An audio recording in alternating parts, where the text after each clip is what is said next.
Hi, everyone, and welcome to another episode of Unstoppable Mindset. I am your host, Michael Hingson, and I think we'll have some fun today. We get to talk to Donna O'Toole, who is over in England, and she has a very interesting story to tell and a profession that she works at regarding awards. We'll get to all that in a bit. I don't want to give it all away because it's more fun to listen to Donna tell it than it is to listen to me tell it. No one has ever said that I'm boring, but nevertheless, I always think that the people who come on the podcast are much more fun and interesting than I. So I can't argue with that. And of course, that's my job to make sure that happens. But anyway, here we are once again with Unstoppable Mindset. And Donna, I want to welcome you and thank you for being here. Thank you. It's great to be here with you, Michael. Thank you. And it's what, about 9:30 in the evening? Or no, it's 7:30. 7:30. 7:30. Well, it's after dinner. Yeah. Well, thank you for being here, and we're really glad to have the opportunity to do this. And so I'd like to start. It's so fun to always start this way. Tell us sort of about the early Donna, growing up and all that. Okay. Okay. So, well, I don't tell very many people this actually. So, secret one for you, Michael. I actually grew up in a castle, which makes makes me sound like I lived in a fairy tale, but I didn't. It was definitely not a fairy tale, and I'm not a princess, so I'm sorry to disappoint anybody. Well, what was it like growing up in a castle? It was, you know what? It's one of those things that when you're an adult and you look back, you realize how amazing it was and how lucky you were. But when you're a child, it's just all you know, isn't it? So, yeah, we were very lucky. I grew up in a town called Arundel, which is in the south of the UK. It's a very historic town. And the reason that I lived there was because my stepdad was the head groundsman at the castle. So he looked after all of the grounds for the Duke of Norfolk. And yeah, it was a wonderful place to live. We used to be naughty and run around and go hiding in nooks and crannies that we shouldn't be. However, I was permanently petrified that there was ghosts and bats and all sorts of things like that. So were there ghosts? Yes, definitely. There. Certainly they were making noises like ghosts and we couldn't identify what they were. So yeah, there's a few stories around that castle actually. I think there's a ghost of a lady in the library, and there is a ghost of a Labrador actually that people talk about seeing there as well. So I'm sure they were friendly. Did you ever see any ghosts? And I think I convinced myself that I did on many occasions. My bedroom window looked out over Arundel Cathedral, which was lit up at night, which looked very spooky. So I used to be terrified to look out of the window at night in case I saw something I didn't want to see. So was the castle drafty and cold in the winter? Yes, It definitely. was. Very stone and cold. And we had a Rayburn, it's called. It's like an Arga type thing where you sort of heat up the kitchen by heating up this oven thing. Yeah, I remember putting wood in it. I remember that. Wow. Well, that was kind of fun. So how long did you live in the castle? So I lived in the castle until I was 16, and then her life took a bit of an unexpected turn at that point, and we had a difficult family breakdown that resulted in myself being actually taken into care for a while. So I didn't get to I did finish school and finished my GCSEs exams as they were, but it did mean that I didn't get to continue on my education at that point, as I needed to earn some money and learn how to look after myself. Hmm. So at 16 I was living in a home with four other girls who were in similar situations to me, which is girls who, through no fault of their own, their families couldn't look after them anymore. And we learned to, live and survive and get through life together. And it was a great adventure. There was ups and downs for sure. But actually, at that point, I needed to get some work and I also wanted to continue studying. So I ended up becoming an apprentice dental nurse. And that is where I started. And I'd never expected to go there. Wow. I guess it is an adventure though. Yeah, life is an adventure and you've got to be ready for whatever it throws at you. That's what I say. And I think that's a good way to put it. I think that life's an adventure, and I think that we can choose how to look at life no matter what happens, and Absolutely. either we can think things are positive and grow with whatever occurs or not. Yeah, 100%, 100%. And actually, if it wasn't for that part of my life, I don't think I would be here today, doing what I'm doing now. So it's incredible how you can't predict where life's going to take you, but you do go on a journey. So I actually became a dental nurse, and then I got a bit bored of that, and my brain was always active, trying to think of something new to do. And I spotted a gap in the market for at the time, dentists had, there was just this legislation that changed that meant that dentists always had to have a nurse or a chaperone in the surgery with them, whereas before they hadn't had to have that. And so what was happening was you had all these small dental practices whereby the dentist couldn't work if their nurse was on holiday or off sick or on maternity leave or something. So I spotted this gap in the market to start a dental nurse agency to fill those gaps, if you pardon the pun, and I get it. and to actually go all over Sussex and support the practices that needed help. So that was at the age of 19. I started my first business, and yeah, it was a great success. I was just going to ask how successful it was. Yeah, it was great, and I really enjoyed it. And I got to know so many people. I trained nurses, which I really enjoyed as well. So I developed myself whilst I was developing them, which was great. And then after that, I stopped that business and handed it over to some good friends who were brilliant nurses, to have my children and to take a little break while I had my two daughters. Now, did you ever get to university or college? Yeah, so then had my girls, and still I've got a very busy brain that needs a lot of occupying. So I thought, right, what can I do now? I've got two children under the age of 5. I know I must need something else to do. So I decided to go back finally to university, and I studied linguistics, so English language linguistics at the University of Sussex in the UK. And interestingly, it's incredible because during that part of my life, I absolutely loved every part of it. I was really passionate about English. And as a child, I'd wanted to be an English teacher, but because my life had gone on a different path, it wasn't something that I'd been able to do. But actually, during that time, I studied large language models and computer mediated communication. And it just absolutely blows my mind that through making that decision, and then further decisions later down the road, I'm actually now launching a company that is AI based, that is containing large language models. Mm. So it's really like amazing how you can connect the dots in your journey. And of course, you're calling it Donna GPT, right? I had to. I I had love to. it. Michael, I am definitely calling it that now. Well, Abs- that is cool though. Yeah, so when I actually completed my degree, I came out of that and thought, right, well, I need to do some work now. And I started writing for businesses.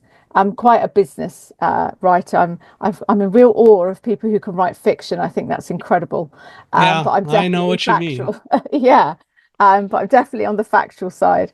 So I started business writing. Then I started just by coincidence started writing award entries for some businesses. I then started working with another awards agency, and I really saw then the power of how awards and recognition helped people to reach their potential in business and in life. And so that then took me on my next journey. Well, awards are interesting, and of course, we hear about awards for all sorts of things. But tell me more about the power of awards and where they can fit into society. Yeah. So I work with business awards. So generally speaking, so even back then, it was sort of working with entrepreneurs or entrepreneurial businesses or even big brands whereby they wanted to recognize their achievement and they wanted to raise their profile. So they needed to raise brand awareness, perhaps around what they do, their services, their products. Um, and what's always I find quite interesting about awards is people who've never been involved in awards tend to come into them with quite skepticism, which is understandable. It's not a regulated industry, so you do have to be a bit skeptical and do your due diligence around what awards you're entering. But they come into them with skepticism about themselves and actually whether they have what it takes to win. And very often what I found was they did have what it takes to win, they just didn't know how to communicate it in a way that others could understand that they had what it took to win. So my job, as I see it, is to really support them to communicate their story, their data, their evidence, everything that they're doing, and turn that into a proposition that demonstrates why they would be exceptional at what they do, or their team is exceptional, their brand is exceptional, so that they can stand out in awards. So it's almost like you're helping to train potential award recipients to respect what the awards are and what they do. Yeah, it is always understanding what they're looking for, what the criteria is, and how they can stand out against it. But also, most people who are involved in a business, whether you're running a business or whether you're a part of a team or you're a manager, we don't have the time to stop and look back and think, wow, what have we done over the last year? What have we achieved? What's really standing out about us? We just don't give ourselves that time. So recognition and awards is a really good opportunity to stop and look back and celebrate together the development journey that you've been on in your business, and motivate your team and the people around you to do even more because you're recognizing it. Well, so how did you actually get involved in doing awards in the first place? That's a pretty unique sort of thing to take on.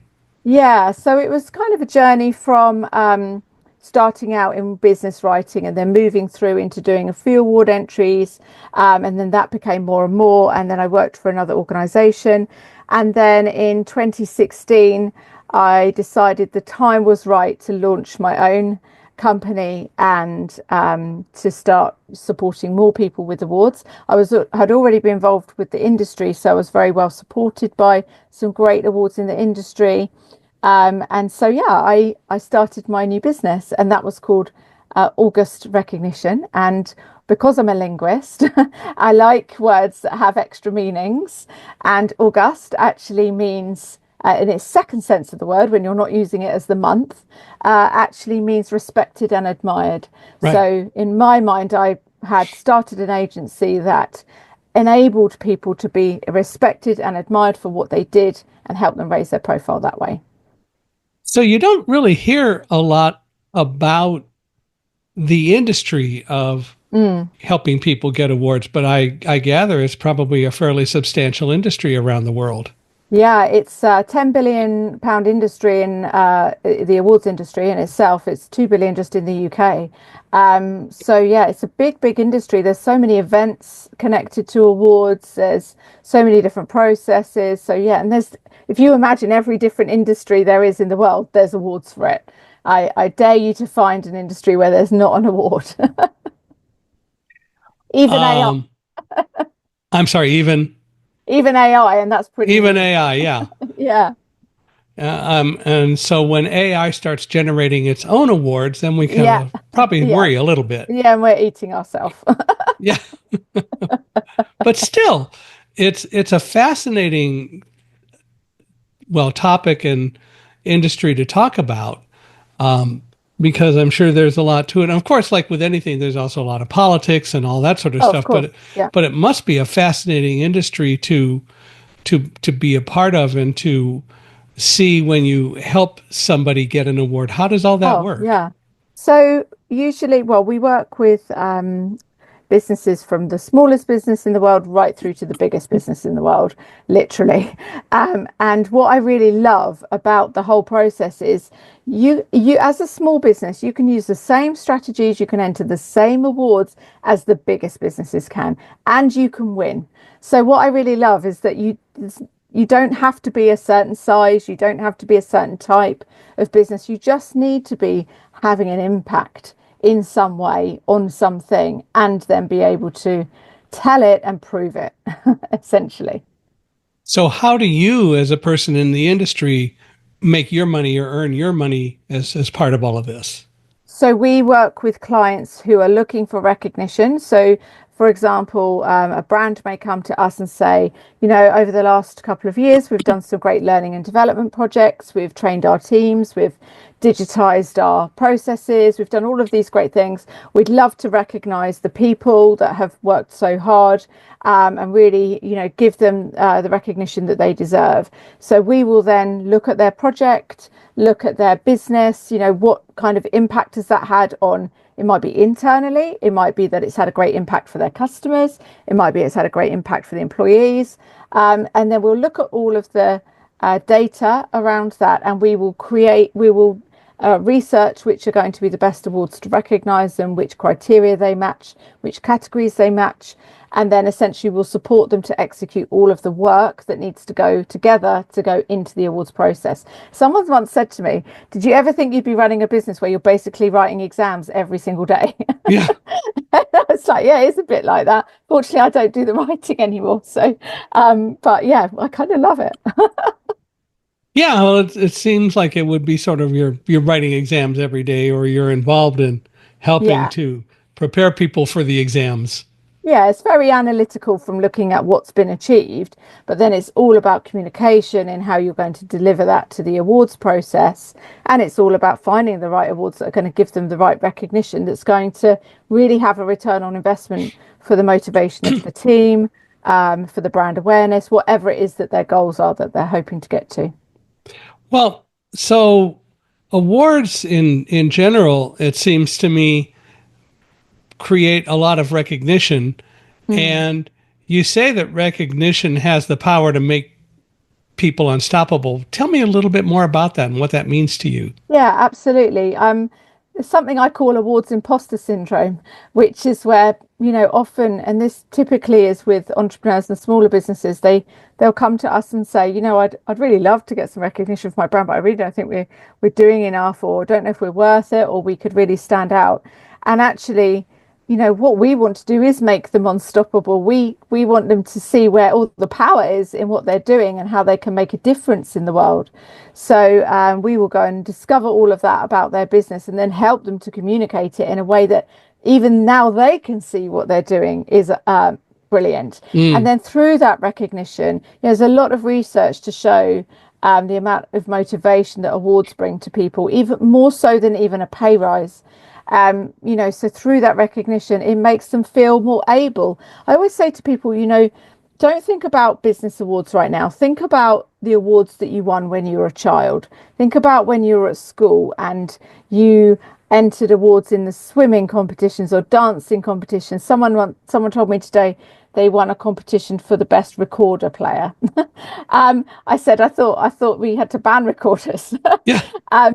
But when you got that recognition as a child, we didn't think, oh my goodness, do I really deserve it? I'm so shy. Let's not tell anyone about this recognition. We loved it, and it enabled us to go on and do more. So we want to do, okay, we won that swimming competition. Let's do another swimming competition.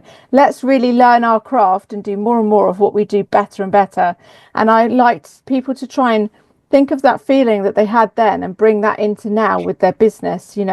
Don't be humble about what you're doing, because the more that you can shout about your success, the more that you can help other people to achieve success through what you're doing, and the more you've got a platform to shine a spotlight on something that you believe in and that you want to make a difference in the world about. So I call that, I say to people, if you're feeling like a bit of an imposter about awards, one of the best things you can do is to create what we call a who wins when you win campaign.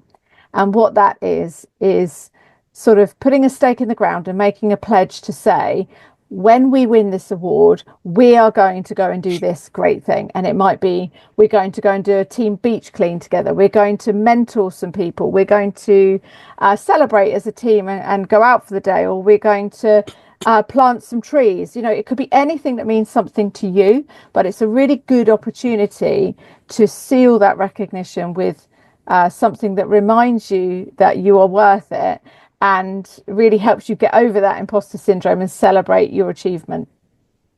I assume you also run into the other side of that, which are the people who just think by definition, because they are whoever they are, they must deserve awards, whether they Oh, really do or yeah. not. Yeah, There must be a lot 100%. of that. Yeah, so a while back, because I'm a linguist, I interrogate language all the time. I can't help it. And I judge a lot of award entries, all from around the world. I judge the leading competitions in many countries. And I would look at these award entries and I could tell what the person was thinking when they're writing the entry as they're coming, as you're reading it. And I developed these 10 personas of different types of people that enter awards. And so we've got everything from the imposter to the ostrich who wants to hide their head in the sand, to the Hmm. bridesmaid who's always never quite makes it to the podium. And one of those actually is the peacock. And the peacock is the one who thinks they're going to win everything and does come across like that, but isn't great about taking the feedback when they don't win. Yeah.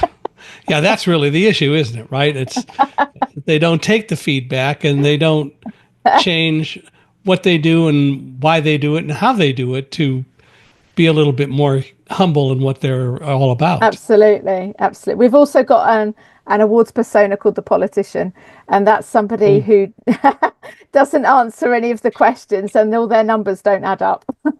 Uh-huh. Now, I wonder what my cat would think about awards. I wonder. Dogs are humble, but I don't know that cats are necessarily as No, humble. yeah, they've definitely got a bit more persona going on, haven't they? I don't know that they necessarily would be interested in awards because they tend not to want to stand up in front of public and do Yeah, that's stuff. true. That's true. Yeah, they're kind of, yeah, they're their own creature, aren't they? They are, aren't they? I don't think they need awards, Yeah, actually. that's right. They don't think they need awards. They think Nah. that everybody should just recognize them for who they are Yeah, anyway. I might have to add a new persona to my league now. Well, there's value in that, but Yeah. still. So you've helped a lot of people with awards. I wonder if you have a story that you could share where they received recognition and it just completely changed their lives and what they did and what they do. Yeah. Oh, so many of those. Yeah, so I mean, let's think of an example. So a few years ago, I was working. Actually, it was interesting. I was introduced by on email to a gentleman called Andrew, who I was introduced by the Department of Trade and Industry here in the UK, who said he's got a great story, he's got a great business, he's growing fast. We think he should win some awards. He should talk to you. And so I was like, great, let's get on a call, Andrew. And every time we booked a call, he didn't turn up to the call. Mm. And I thought, oh goodness, it's like 3 attempts at this call and it's just not happening. And I just emailed him and said, look, it looks like maybe you're not interested in winning awards. So, catch up with me if you ever get the chance. And he emailed me back. Actually, this is in the introduction of my books. And he emailed me back and he said, Donna, I'm so, so sorry. I'm going through a really difficult time at the moment. His wife had cancer. His son was being bullied at school. Um, and he was really struggling. And he'd started a business that had grown very quickly, whilst also as a side hustle, whilst also doing a job. And he was quite overwhelmed. And he said, and he actually said, so if I can't even turn up for a call, how could I possibly win an award? So I said, oh my goodness, okay, let's get together and I'll let you know whether you can win an award or not. But this is a big award we're talking about because he'd actually been recommended to enter what was the Queen's Awards for Enterprise. It's now the King's Awards, which is the biggest and most prestigious business award in the UK, if not in the world. And I said, let's, you've been recommended for this. Let's at least explore it. So I went over to his house. We had a coffee. I went through everything of his business. And I said, you know what? I do think you've got what it takes, but I don't think you're in the right mindset to be able to manage. So let us help you. So he agreed. We worked on that project. And a year later, because that's how long it takes, I was absolutely delighted he won the Queen's Awards for Mm. innovation. And it was game changing for him. And what I really loved about it was For a couple of things. So one is because he's a techie person and he had launched, it was a software product that he'd developed. He'd put the logo for the award on his website, and he measured the impact that that was making on his website, which is really useful for me to know because often people don't do that. And he came back to me in a couple of months later, and he said in 3 months his sales have gone up by 30% because of the impact of winning this award. And, you know, when you're running a business and you're trying to run a family and you've got other things going on that are really important, you need your sales to go up without you having to work harder, because it gives you the free time. It gives you the ability to employ people, to support you. It gives you then the time back with your family when they need you most. So I was absolutely delighted for him that it had an impact on him and his business that would enable him to actually have the time that he needed with his family and help them and support them. So that was something that was game changing in my mind for, you know, for a really personal reason. And I was delighted he was happy to share that in my book. So that was a lovely one. So what is kind of the common thread, or what is it you see in someone that makes them award winning, that genuinely makes them award winning, as opposed to the politicians and the peacock? Okay, so what it is they need to be making an impact in some way. And I think people tend to be quite fixated on measuring or looking at their customer service, but I'm looking at their customer impact. So what their customer impact is, that's something. Customer service is transactional, right? Customer impact is transformational. So what is it that you're doing that is making a difference or making life easier in some way for your customers? Or could be internal as well. So it could be your employees, for example, but generally it's impact. Now with Andrew's story, the software that he developed, it was the first software that had the biggest ability to I mean, I'm not a techie, so I'm probably describing this in the wrong way. The ability to display charts and graphs with the biggest amount of numbers. So we think, okay, well, why is that important? Well, these are the graphs and the charts that are going into ECG machines in hospitals. These are going into universities to do research. You know, these are going into all sorts of things, stocks and shares. They're going into Formula One racing cars. There's so much impact coming out from having designed that software that it's having an impact on us as humanity. And that's the kind of golden thread that you want in your award, is what is the impact that you're having, and where can you show and prove that it's making a difference to someone somehow, somewhere. And I assume there are, and we've talked about it, but I assume that there are a lot of people who are award winners who never thought they would be, even though they're perfectly capable and they're deserving, but they're not doing it to seek the award. They're doing it to do what they want to do. Yeah, and they need the recognition to shine. 90% of businesses are small businesses now, and it's a very noisy world out there when you're trying to sell your products and services. You need to be able to do something that helps you to cut through and to get into customers' minds and build trust. Nielsen did a study, 85% of customers now want to see credible awards on your website, on your products, before they will have the trust layer there to buy from you. What's really interesting is, years ago, do you remember when reviews came out? So Amazon was one of the first organizations to do reviews. I actually studied reviews and the mechanisms and language structures in them. And we all trusted reviews at the beginning because, oh, great, someone's going to tell us what their experience was of this thing, and we love it. And then as time went on and as the decades have progressed, we then learned to not trust reviews, because it was like, oh, hang on, they might be fake reviews, or, that could be a competitor putting a bad review on a competitor's site. There's lots of reasons then not to trust reviews. So then we go, oh, well, what do we trust then? We can't just trust what the business is telling us. We need something that's external, that's third party, and that's going to enable us to trust that brand. And then what we saw then is the pandemic happened, and we all went to shopping online. We all went to living online. And we all saw businesses fall apart and lose money who we never expected to, because they didn't have the digital transformation turnaround quick enough, or for whatever reason. There was a lot of businesses that suffered in the pandemic and a lot thrived.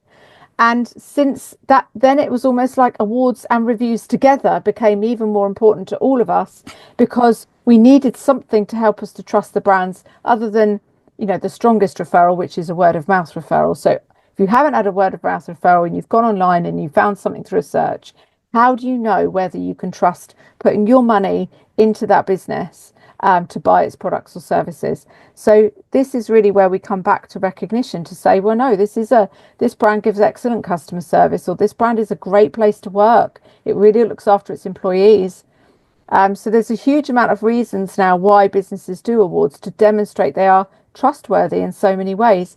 Like nowadays, we live in a world where employees want to work for organizations that will look after them and that will treat them well, so that employees looking for jobs will go out looking for the businesses that have got a great place to work accreditation or award, because it makes them trust that they're going to be looked after well. It's interesting. Nielsen did a study back in 2016 regarding brand loyalty and disabilities, and Okay. what they found was that people with disabilities are at least 35% more likely to stay with an organization and buy from an organization that has done things like really taken the time to make their websites accessible Yes. and to make their environment welcoming to people with disabilities, because Yeah. it is so hard to oftentimes deal with companies. There are companies that I deal with, their websites are just not accessible and they don't want to change, and it's not Yeah. magic to make them accessible, but they don't. And Yeah. then there are other companies that do. And I agree with the Nielsen study. It makes perfect sense, Yeah. because the I 100% reality agree. is you're going to deal with companies that really take the time to show that they value you being there. Yeah, well, it's interesting actually, because I've been looking at this in the awards industry and accessibility, and it's something that I'm passionate about as well. And so we've just written a white paper. We've just done some research, commissioned some research, and we've just written a white paper on accessibility and awards, because we want people to be recognised, whatever they do. It shouldn't be saved for anyone who isn't, doesn't have a disability or can't access their forms. It should be open to absolutely everybody. So we've been looking into that now and seeing, what is it that we can do to influence the industry to be more accessible and to really share recognition for all. Yeah. Well, and it's important, I think, to do that, because there have been enough statistics to show that roughly 25% of the population has some sort of a Mm. disability in the traditional sense of the word. Now, I have a different view than that. I believe that everyone on the planet has a disability, and for most people, their disability is you're light dependent. You don't do well in the dark. And if suddenly you're in a building and the power goes out or whatever, you scramble around trying to find a light source or a smartphone or a flashlight or whatever. But the reality is that all those light sources do is cover up your disability. On the other Mm. hand, I do recognize that there are people, and we're in a minority by any standard, because we are not the traditional, if you will, person. We do Yeah. tend to be blind, or we tend to be deaf or hard of hearing, or we tend to be low vision, or we don't walk. And there are fewer of us than there are of the rest of you light dependent people. Mhm. And so you don't recognize the disability that's there, but it's it's important, I think, for people to recognize it, because in reality, when people suddenly realize, oh, I've got my own challenges, then you get Mm. to be more aware of and want to, at least a lot of times, think about ways to make the world a more inclusive place overall. I think that's such a great way of looking at it, and it really helps. Like immediately, I can see exactly what you're saying. Is yeah, 100%. As soon as the lights go out, I'm completely incapable of knowing what to do next. So yeah, you're absolutely right. Yeah, it is one of those things that we just don't deal with enough, but No. nevertheless it's there. So there are a lot of reasons to deal with access, and that's why I work with a company called Accessiby that has been. Yeah. They started smaller and narrower in scope, but they have become very robust in doing things to make the internet a more inclusive place. And so one of the things that they've learned is you can't do it all with AI, although AI can help. Yeah. And so there are so many things to be done. But the reality is there are a lot of different kinds of disabilities that really need the internet to and website creators to pay attention to their needs to Yeah. make sure that they, in fact, do what's necessary to make the web accessible to those people. It's a challenge. It is, and we're going through that challenge at the moment, actually. So I'm just launching a new business, and it's an AI platform that's going to enable people to do exactly what we do as an agency: find, enter, and win awards, but on a platform that is accessible to everybody. Hmm. So it's AI enabled, but obviously, as you exactly say, that's not the end of the story. That's the Not beginning at of the all. story. So there's a lot of work to do, and we're doing lots of research to find out what we need to do to make sure that that is accessible to everybody. Because we want to enable more people to have a good chance of getting the recognition they deserve through a platform that enables them to do that, rather than perhaps miss out on really vital recognition that could help to promote what they do, just because they can't access it. Yeah. Well, and it happens way too often. Yeah. And it's not like it's magical to make the web more inclusive. It's just that a lot of people don't know how to do it, although the information is readily available. They just don't consider it a priority. Yeah, absolutely. So yeah, we're really putting this front and center. My business partner is Daniel Priestley. He's just been on the Diary of a CEO, actually talking about the AI side of it. So together we're really working at trying to join all the dots so that we get all the right technologies in there and ways of working. So I'll be getting you beta testing that, Michael. Absolutely. And if there's any way to help, I am very happy to help. Thank you. So don't hesitate to reach out. So We will. we've now said that publicly for the whole I world to know. hear. That's all right. So what do you say to the person who says winning an award is just not for me? I think often, I was thinking about this earlier actually, and I was thinking, there's different things that we're all in favour of and all not in favour of. Most of the time, when I come across people who say a winning awards is not for me, is they either haven't been involved in an awards process before, or they feel a bit shy of it and like a bit of an imposter. And it's a risk, isn't it? You're putting yourself up to be judged ultimately. So it does take a bit of courage and it takes a bit of reflection. I say, look at what impact you're having.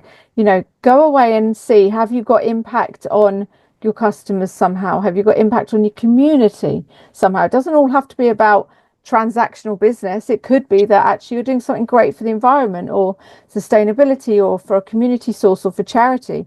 So what are you doing that's making a difference? And could recognition help you to do more of that? Could Yeah. it give you the spotlight to enable you to do more of that purpose? Because if it could, then why not? Why not do it and get some recognition? Yeah. Well, and that makes sense. But some people may still just continue to say, well, I don't really think I've done that much, and so it isn't for me. Yeah, absolutely. And you'll always have people who don't want to do everything at the end of the day.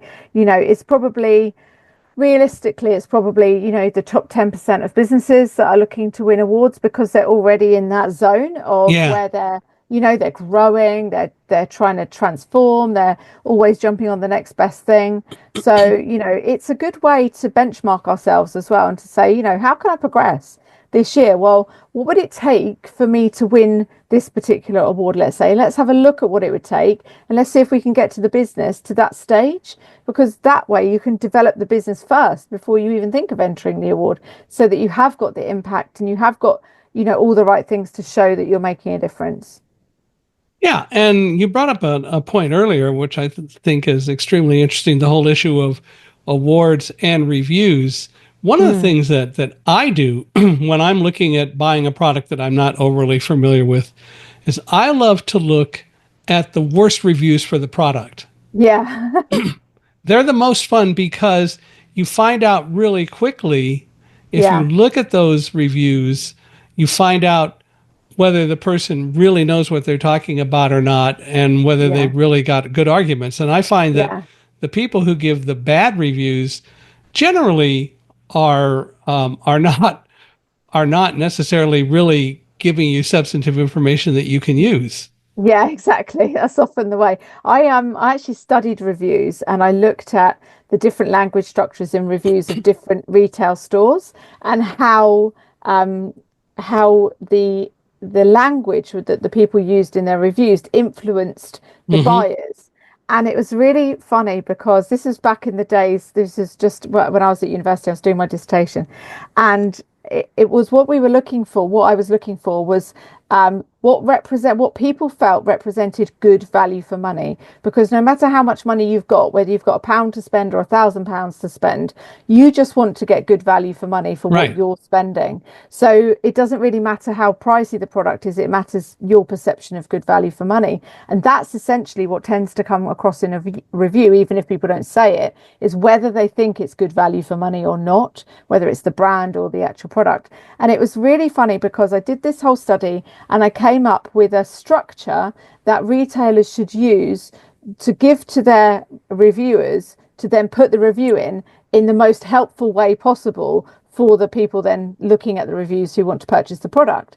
And it was great and I was really happy with it and got first class and all of that. Anyway, a while later I bought a coat from a store called Debenhams in the UK, which is now only online. But I bought this coat. I wrote a review and put it on their website, and it was quite the early days of reviews still. 2 days later, Debenhams called me, and I couldn't believe it because when you had to leave your review, you had to leave your name and number. And it was, like I said, it was a very new thing then. And they actually telephoned me and they said, "Hello, we want to say thank you for your review that you left about this coat." And I still have the coat. And because of your review, we sold out of the product. And so we want to say thank you. So we're sending you a voucher. And I got Wow. this voucher through the post. And I mean, you wouldn't get that, I don't think, nowadays. No. But it really showed me the difference that a review could make on a product back then. And how writing the right type of review, not just saying it's great, but why it's great, why I considered it good value for money, about the material and the sizing and the shape and all of the quality and that kind of thing. It gave people reassurance to buy. And that's what we're looking for when we're looking at reviews. And that's where awards can come in and kind of secure that trust as well. I don't know about you, but I get down rabbit holes with reviews on things like Oh, TripAdvisor. yeah. Well, what I found is if I look at the positive, the best reviews, I get more good technical information and I get more good product knowledge. But then I look at the bad reviews, and the reason I look at those is I want to see if they truly are giving me the same information the other way. And they Yeah, don't. no, It's totally emotional, and a lot yeah, of times it is just not, in fact, what I or others find with the products. And the bad yeah, reviews tend not to really give you nearly the information that the bad reviewers think they're giving you if you read them carefully. And I think that gets yeah, back to your whole issue of studying language. But still, they're not giving you the information that they really ought to be giving you. And I've had some where somebody gave a bad review to a product because the box arrived and it was open or wasn't sealed yes, well. yeah, All I've right, seen so those. what? Yeah, exactly. I know. It is ridiculous. I mean, I think we're, as consumers, a bit more pragmatic about it nowadays. But as businesses, we need to be able to demonstrate to our customers in every way possible, and that's why social media now and user-generated content is so popular, because we don't want to see what it looks like on a model anymore. We want to see what it looks like on a real life person, or Hmm. we want to hear someone's like real life day-to-day experience of something as opposed to a polished article on it. Right. Which is the way it ought to be. Mm, And again, that gets back to substance. And the people who give really good reviews are generally the ones that are giving you substance. I've had some mm. bad reviewers that had very good reasons for why they feel the way they do. Yeah, And then you look at it and you go, well, maybe it doesn't fit in their situation, or aha, they really know what they're talking about. I'm going to take that into consideration when I look at buying this product or not. But a lot of them don't. Absolutely. No, absolutely. Yeah, I could do this for days. Yeah. Well, it is fascinating, but it's part of human nature and Well, psychology, isn't I'll it? tell you when else it comes up, and it's quite interesting. And so often, we make companies may approach us and say, "Leo, we want to win awards to be the best place to work." And we'll say, "Okay, great. Tell us about the workplace," and we'll go through all these different criteria with them, and they tell us all this great stuff, and then we go and do our own research as well because we need to verify this, right? And we go on to Glassdoor, and then we see some horrendous reviews from employees that have left and think, okay, maybe this is not quite all the story we're getting here. Yeah. So, the thing with awards is if you are saying anything about your business, you're going to have to prove it. So, Right. reviews from your customers and reviews from your employees are super important for awards, actually. I find as a speaker that letters of recommendation are extremely important. In fact, I even put it in my contract that if someone likes the talk, then I expect to get a letter of recommendation. And for a good amount of people, they do that, although I've had some people who forget or just don't. Yeah. But the letters are extremely valuable, especially when they go into detail about not just the talk, but like in my case, I view when I visit a customer or when I talk about going to speak somewhere, I believe that I'm a guest like Mm, anyone who goes. And it's not about me, it's about them. It's about the event, it's about the people who are putting it on, it's about the audience. And I always want to make sure that I do everything I can to be as not a problem as possible. And I know that there are some people that don't do that. mm. I had an event once where I went and spoke, and while there, I talked to the person who brought me in, and I said, "What's the most difficult speaker you ever had come here?" And I was just curious. I was curious to see what he'd say. Without any hesitation, he said, "We had a woman who came to speak, and we honored the contract, although still don't know why, but she insisted that in the green room, and so there had to be one. Yeah. But in the green room, there had to be a brand new, never used crystal champagne flute full of pink M&Ms. What? Now, what does that have to do with being a speaker? Well, I know some people just like to take people through the ringer. They want to try to drive the point home that they're the bosses. Well, Yeah. I think that, I know what I can do. What I said to the Yeah. guy though afterward, I said, "Well, okay, I hear you." They actually did find peak M&Ms, so it was interesting. I said, "Well, let me just tell you that if you bring cheese and crackers, I'll share them with you." And and they did. They brought cheese. We had Oh, fun, bless. Oh, but but he understood that there were no demands. I wouldn't do that. I just think that no, that's not what I'm supposed to do as a speaker. My job no. is to inspire and motivate and to educate, but it's not my job to be difficult. And I've gotten No, some wonderful letters that say how I bet. easy I made it to work with them, which is great. Yeah, fantastic. I'm sure you did.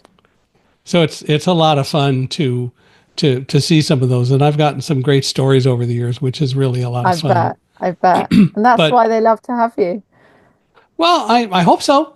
you know, we still do it, and it's a lot of fun to help and motivate and inspire. But yeah, and by the way, I guess I'd never be interested in pink M&Ms anyway, so I wouldn't see the colors. So Yeah, I I'm haven't all right. even. Glass of water is just about the thing on my list. Yeah, well, I'll take M&Ms if they show up, but I'm not going to demand them. That's okay. But people are interesting. So once somebody's won an award, you've talked about this some, but once somebody has won an award, what's next? So next, it's all about, well, sharing it to demonstrate why. People often forget to tell people why they've won an award. They just say that they've won an award. I think it's important to say why. Like, what is it? What impact are you having? What's the difference that you're making out there in the world? Why have you won? And share that on your profile. As I said, people buy from people now as well. If you're winning an award as a leader or as a speaker or as an entrepreneur, people want to know about that because it helps to give credibility to what you do and trust, like just like those letters of referral that you're talking about. Yeah. So, get that on your LinkedIn profile, get it onto your podcast, all of those different things, and take pride in your work and share that. I had a salesperson I hired. He's my favorite sales guy. And when I asked him, as I asked everybody who came to apply for jobs, what are you going to be selling for us? Tell me about that. He is the only person who ever said, the only thing I really have to sell is myself and my word. Your product is stuff. And it's all about trust, and it's all about honoring my word. And he said, the only thing I ask from you is that you back me up. And I said, well, as long as you do a good job, but he understood it. And he's actually the only person that I ever hired that really articulated that. But that was always the answer I was looking for. Because it really told me a lot about him. Just that simple answer told me more about him than anything else anyone, and even he could say. Yeah, absolutely. It's so important. And so I'm part of a key person of influence program that Daniel Priestley runs, and it's I do profile coaching for entrepreneurs to help them to become a key person of influence in their industry. And now that's not being an influencer, that's being someone who's known for being good at what they do, and being a key person in that industry. And work flows to you if people know what you do and know who to come to because you're the expert in that area. If you're a small business, you're an entrepreneur, and you're struggling to get leads, then actually maybe you need to make yourself a bit more known. People tend to be a bit shy and hide behind their brand. But, if you look at people like Richard Branson, when you trust an entrepreneur, then you will buy from the brand. And there's many more entrepreneurs I could mention who, when the trust is lost with them because of their behavior in some way, then their brand suffers. It's quite clear to see. Yeah. Do you find that most people who win an award do carry on and do positive things as a result, and that their brand and what they do improves, or does some people win and it just falls by the wayside? Generally speaking, if you're, the people that are going in for awards, the brands that are going for awards, they're progressive. So they usually progress with it. There's a piece of research that shows that businesses that have won awards are around 77% more valuable than businesses without awards, even 5 years after winning. And that's because when you're going for an award in business, you've got to do a lot of there's got to be some good stuff happening in your business. And so naturally, the businesses that are doing those good things want to keep doing more of those good things internally. And so they tend to keep driving the business forward. And they have that motivation. They have motivated teams who are being recognized for the work that they're doing. And all of that naturally pushes them forward. So in 5 years' time, they're still leagues ahead of their competitors that are not winning awards. So, always worth exploring winning awards. Oh, 100%. Yeah. If I always say, I think, quote Nelson Mandela on this, you've got nothing to lose. You'll either win or you'll learn. If you don't win, then you should learn something about what you do need to do to win, and that will bring your business on. Absolutely agree. It's like I also believe there's no such thing as failure. Failure is really, it didn't go the way you planned. And so what do you learn in order to make that not happen again? Yeah, exactly that. Exactly. So we need that kind of resilience in business today. If people listening and watching this take away one lesson and get one piece of advice out of this, what should it be? Understand your impact, I would say. People don't often understand their impact. So ask your customers, ask your employees, what's improved since we've been working together? What's improved for you since you've been using our product? and then calculate up what is that impact that you're having. If 90% of your customers are saying that since using your product, I don't know, they're having a better, their accounts are better, or their skin is better, whatever it is your product or your service is, then you've got impact that you're having. So start investigating what that impact is, and then that will help to steer you towards which kind of awards you could potentially be winning as well. And of course, if you really think about your impact and whoever you are and whatever business you're doing, and you do monitor that, then that's one of the most important things that you can do about your business anyway. And people Yeah. should be doing that. Yeah, exactly. But probably 90% of people that come to me aren't measuring their impact. And so it's a surprise. But I always say, well, if you don't know what your impact is, how do you know that what your product or your services works? Just because people are buying it, you still need to know what your impact is. How do you measure impact? Oh, you can measure it in so many different ways. And you want in awards to be able to demonstrate it both quantitatively and qualitatively. So typically in large corporate organizations, they will be measuring impact. So there's something called net promoter scores. So, they'll be asking customers, would they recommend them? They'll ask them what they're enjoying about their products and things. So they tend to have some kind of measurement built into their process in their customer departments. However, in smaller businesses, often they don't. So I say, draw up a simple survey, ask your customers what's changed since you've been working with us. Let's say you're a service provider. So are you less stressed since you've been working with us? Do you have more revenue coming in since you've been working with us? What is it? And get them to answer a little survey. And then you've got all this collective impact that you can put together to look at the percentages and see what that's telling you. And if you don't want to know what the impact is in your business, then I question why you don't want to Why you're in the business in the first place. Yeah, exactly. Well, tell us about your book. You've mentioned books several times. Yeah, so I wrote a book called Win, of course. Of course. How to raise your profile and grow your business through winning awards. And really, it's a toolkit for entrepreneurs. I was working with a lot of large businesses, and I was conscious that small businesses don't always have the resources to win awards or to be able to outsource. So I wrote a book that they could use to follow the toolkit, essentially, of winning awards. So that's developing their strategy, understanding how awards work and which ones would suit their business, setting awards goals, understanding criteria. What does innovation really mean? What do they want to see? What kind of evidence do I need to provide? How do I know if it's the right race for me? All of those things. So it takes you end to end through the awards journey internationally. No matter where you are, you can follow the same process. And you could, nowadays it's really important to become the most award-winning in your sector. So you can follow the process to get there, and that's a hugely valuable tagline. And I appreciate that you sent us a picture of the book cover, and it is in the show notes. So I hope people will go get it. Absolutely. And it is on Audible as well, so that everyone can access it. So yeah, enjoy listening to my voice a lot more. I was just going to ask if you read it. I did read it. Good for you.